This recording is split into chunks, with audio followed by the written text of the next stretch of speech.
7h22, este é o Hora Geral. Bom dia para você. A nossa reapresentação às 16 horas. Muitas vezes, quando a gente traz alguns convidados e autoridades, eu sinto como telespectador, quando eu estou em casa, eu sou telespectador. Às vezes o tema não acaba sendo muito bem compreendido. Por quê? Por falta de um entendimento.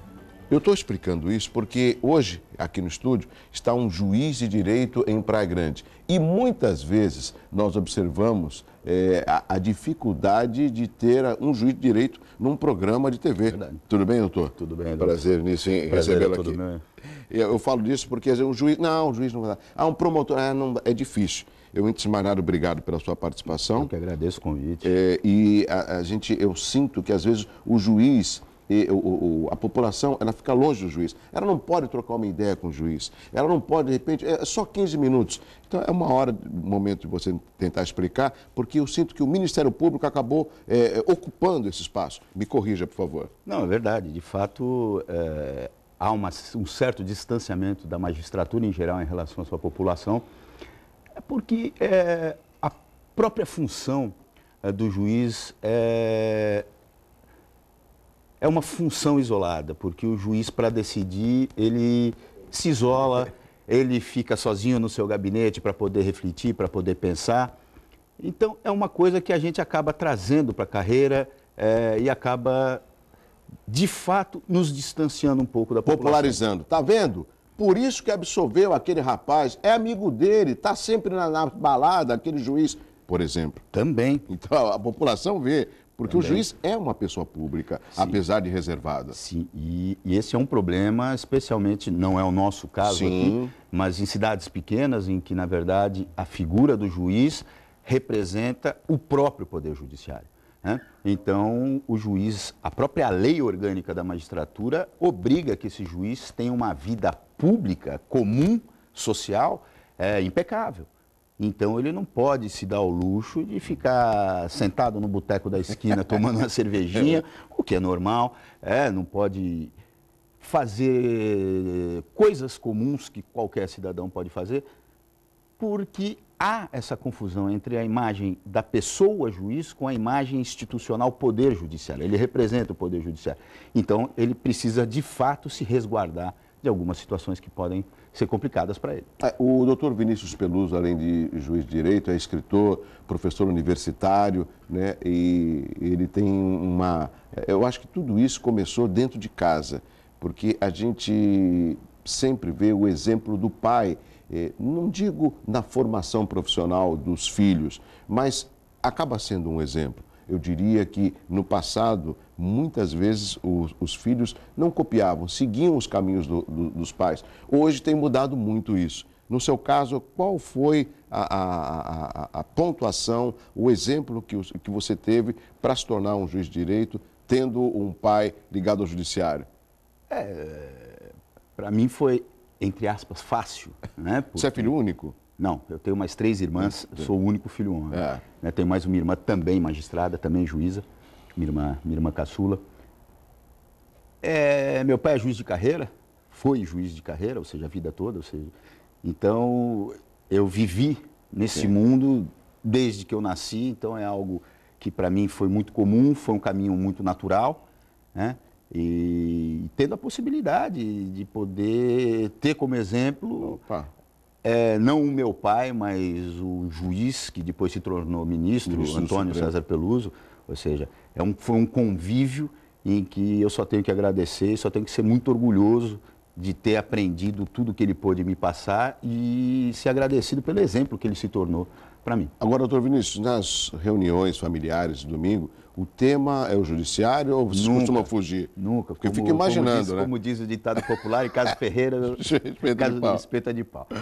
De fato, é tão normal para nós, ou seja, pelo menos na nossa casa, o direito, esse mundo jurídico, que não há necessidade. Então, no domingo a gente prefere ter as relações familiares, falar dos netos, dos sobrinhos, enfim, matar a saudade porque moramos longe. Então, De vez em quando aparece uma outra questão jurídica, mas não é a tônica das reuniões. Tá. São 7h27, nós estamos conversando com o doutor Vinícius Peluso, juiz de Direito de Praia Grande. Uma oportunidade de você, telespectador do Hora Geral, no 3041-6777, fazer perguntas para o juiz de Direito. Eu estou vendo aí que o doutor Vinícius está com um livro. Esse é o primeiro, o segundo, o terceiro livro? Esse é meu segundo livro. Segundo. Eu lhe presenteio. Muito obrigado. Retroatividade penal benéfica. Lógico, seria um tema mais específico para... Da área penal. Da área penal. É a área que eu milito, é a área que eu também leciono, é a minha paixão, é o direito penal, as ciências criminais. Então é um tema novo, uma nova visão sobre a questão. Esse livro o lançamento dele já aconteceu? Já ocorreu aqui no mês de finalzinho do mês de junho. Houve o lançamento aqui em Santos, lá na Universidade Católica, na Faculdade de Direito da Universidade Católica de Santos, e em São Paulo, na Livraria Saraiva, lá do Shopping Higienópolis. O que nós podemos entender para o público telespectador, uma retroatividade penal benéfica, ou seja, um benefício de alguma ação que já aconteceu no passado? A retroatividade não. A retroatividade penal benéfica é um direito fundamental de todo e qualquer cidadão. A Constituição Federal determina que toda vez que foi editada uma lei penal que traga efeitos mais favoráveis ao cidadão, essa lei tem que retroagir. Tem que ser aplicada a fatos ocorridos antes da vigência dessa lei. O doutor pode exemplificar? Por exemplo, hoje você foi condenado por um determinado crime. Daqui a seis meses após a sua condenação, esse crime é revogado. Há uma nova lei que revoga esse crime e aquele fato pelo qual você foi condenado deixa de ser crime. A chamada abolício crimes. Né? Você vai cumprir a pena? O restante da pena a que você foi condenado? Não. Porque a Constituição diz, quando houver uma nova lei penal que traga qualquer tipo de vantagem ao cidadão, essa lei tem que retroagir. Portanto, você teria que ser colocado em liberdade porque o fato deixou de ser crime e vai se aplicar àquela situação passada antes mesmo da vigência dessa nova lei. Ou seja, por isso que fala de uma forma benéfica da pessoa, do infrator. Ela só retroage em benefício. Isso. Um outro aspecto, o senhor como juiz de direito vai poder até esclarecer aos nossos telespectadores, essa discussão com relação à saída temporária e ao comportamento daqueles que estão cumprindo uma pena. Pelo pouco que eu sei como jornalista, isso depende eu acho que do responsável da penitenciária, de mandar um relatório para falar, olha, esses 15 detentos aqui tiveram um bom comportamento, eles vão ter a saída temporária. Muitos deles, o índice mostra 15% a 20%, eles acabam nessa saída praticando pequenos furtos e depois voltando para a prisão. Qual o seu ponto de vista jurídico com relação à saída temporária? A ideia da saída temporária ela é boa, ela é benéfica, ela é sadia.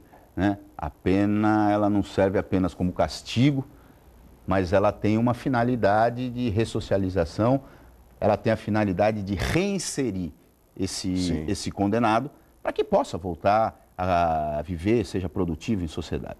E para que a gente possa ensiná-lo a viver em liberdade, há essa progressão da pena para que aos poucos ele volte a ter contato com essa sociedade. Então esse benefício, a ideia é boa, né? De você premiar aqueles reclusos que têm bom comportamento carcerário, para que ele possa, em algum momento, sair, ter contato com seus familiares, ter contato com a sociedade e depois retornar demonstrando que está apto a continuar a progressão dessa pena.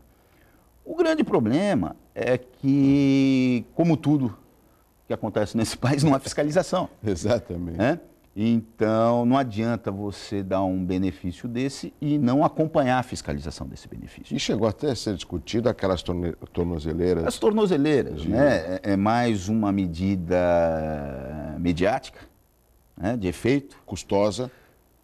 Não chega a ser custosa, porque afinal de contas o Estado não comprou grande número, né? Porque se também se torna inviável, porque você exige uma infraestrutura por trás disso que o Estado, por enquanto, não mostrou.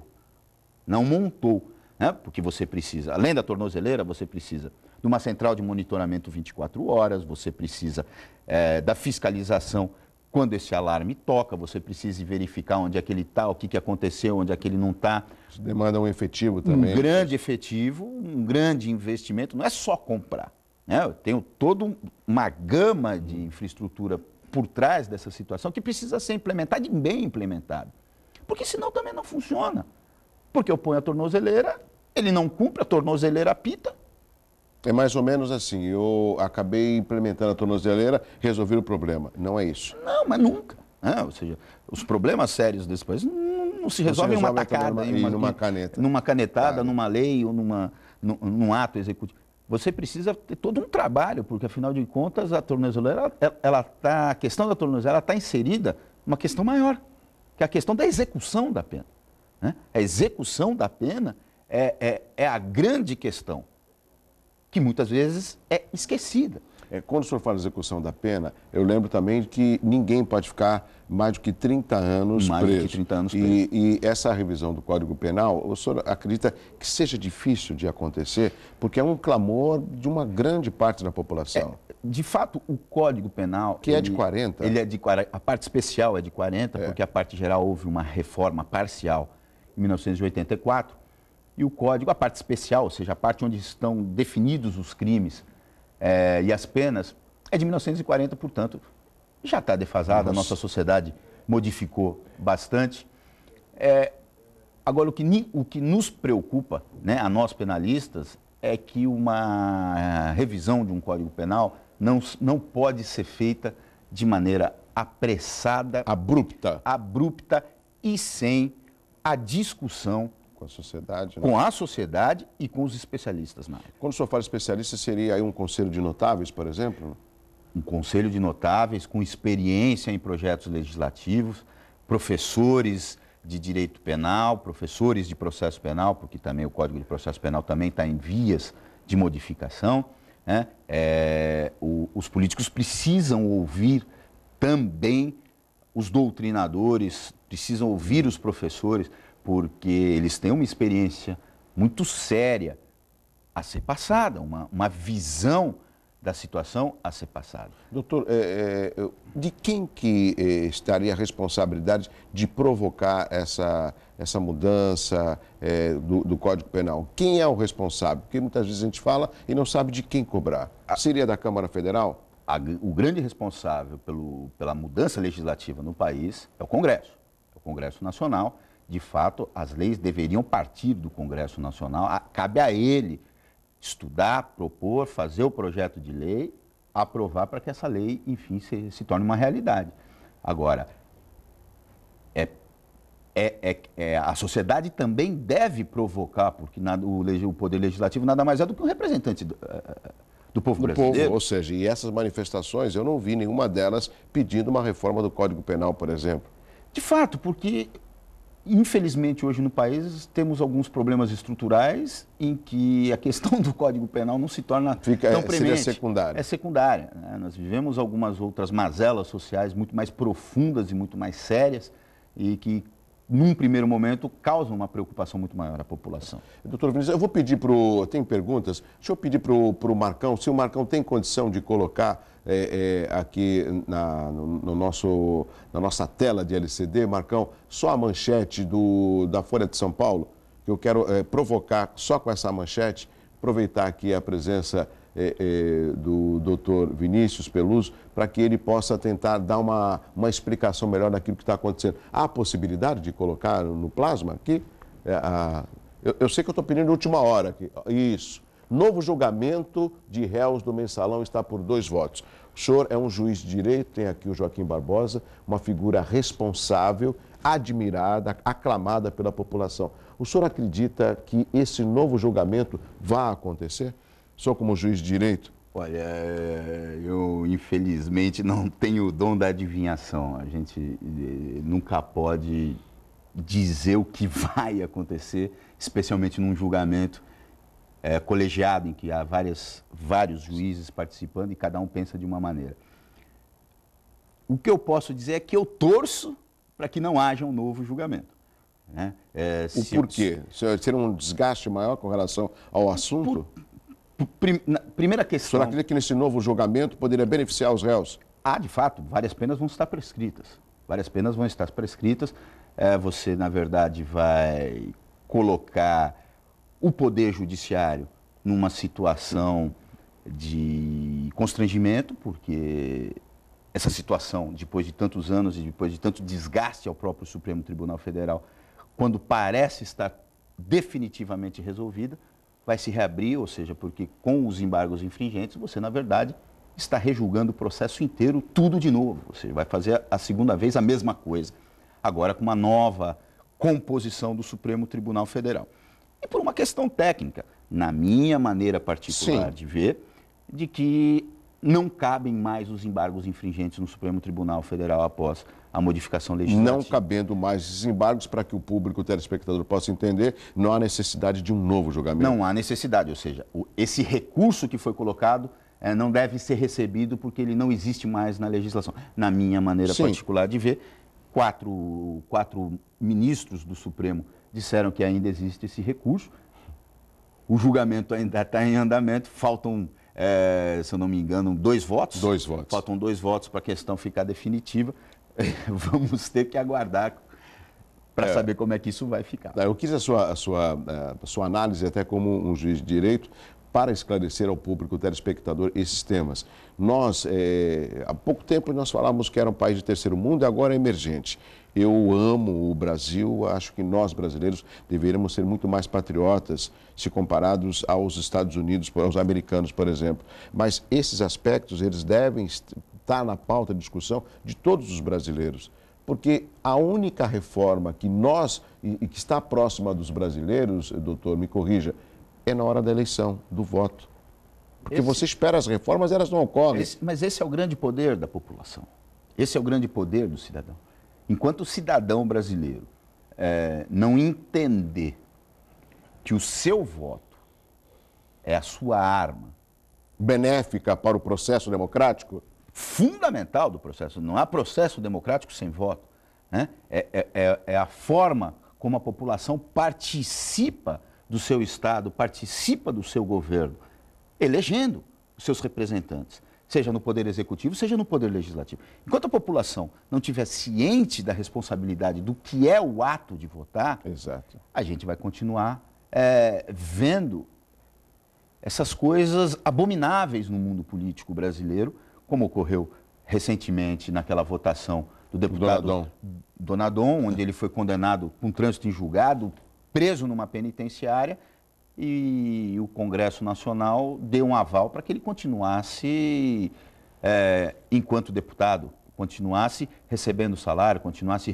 morando num apartamento funcional da Câmara dos Deputados. Doutor Vinícius, eu tenho que chamar o intervalo, mas é emblemática a cena de um parlamentar na Câmara Federal chegar algemado, ter ainda tempo da sua defesa, ter a absolvição dos seus amigos parlamentares, uma parte significativa, através de um voto secreto, e de repente ver o trabalhador acordar, tendo que arrumar um emprego, ou de repente sustentar a família e pagar as contas. Esta onda de impunidade é que tem que ser abominada no nosso país. E a gente espera que essas instituições, como o Ministério Público, o Supremo, né, possa dar essa resposta à população. E se essa resposta não chegar, resta a última alternativa, que é através do voto. Essa é a minha análise. Eu não diria que seria a última alternativa, mas eu diria que seria a primeira. Né? Sim. Se a gente inverter essa ordem e o cidadão entender que, na verdade, ninguém foi nomeado político. De forma alguma. Ele está lá através do voto popular. Todos foram eleitos. Né? Então, você pergunta a qualquer telespectador seu, façam essa reflexão em casa. Quem foi seu deputado federal? Em quem você votou? Eu não me lembro. Em quem você votou para deputado estadual? Em quem você votou para vereador? Ah, não lembro. Ah, não me recordo. Se você não lembra em quem você votou... Como você vai poder cobrar? Como é que você vai poder cobrar? Exatamente. Né? Como é que você está exercendo esse seu direito fundamental constitucional, que é o direito de voto? Essa reflexão é interessantíssima. Bom, eu tenho que chamar o intervalo, são 7h41, nós estamos conversando com o juiz de Direito de Praia Grande, doutor Vinícius Peluso. Tem perguntas pelo 3041-6777. Elas serão respondidas depois do intervalo. Eu volto já com Hora Geral.